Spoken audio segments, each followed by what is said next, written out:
On the practical side of acting as a living sacrifice, Paul gives believers the plans for living as a church or a Christian family of God in Romans chapter 12. Good morning. This is Pastor Ernie Lewis of the Blue Point Church in Sisseton, Illinois, with your thoughts for Thursday. First of all, Paul tells Christians as part of a church family that they should not think too highly of themselves. Then he tells them how to work together in harmony. In Romans chapter 12 and verse 4, he said, "For as we have many members in one body, but all the members do not have the same function, so we, being many, are one body in Christ, and individually members of one another." Now, we surely all know how the body works together with many different parts. In fact, we really become concerned when some part of the body does not function like it's supposed to. That can cause major malfunction, disrupting the working of other organs and systems, all within the human body. When one part shuts down or even works in a weak manner, alarms go off all throughout the body as these symptoms or warning signs show up that there is a crisis going on.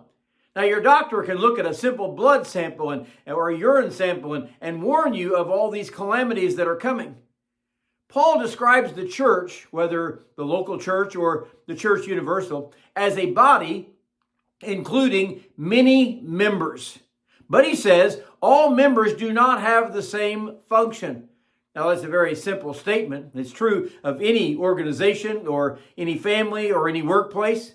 So, do we recognize the truth in the function of the church and our own individual roles?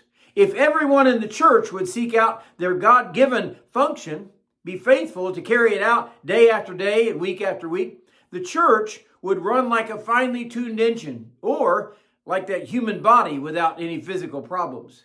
Paul says, "So we, being many, are one body in Christ."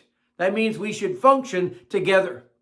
You know, there's a very bad thing that happens when a body organ stops functioning, because in order to continue living, that person may need to have a transplant of that body part. And normally, the greatest difficulty with that arises when the body rejects the new organ, realizing this is a foreign entity in the system and they really can't work together. But you see, the church, being many and varied, are one body in Christ Jesus. That means that the general agent that keeps us working together is Jesus Christ, the Lord.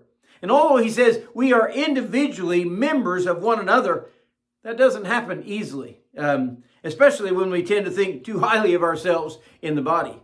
So the key to functioning as a body of believers is to do as the Lord directs in our life, fulfill our role within the church that God has designed for us and for the work that all of us must do together in order to keep this body functioning.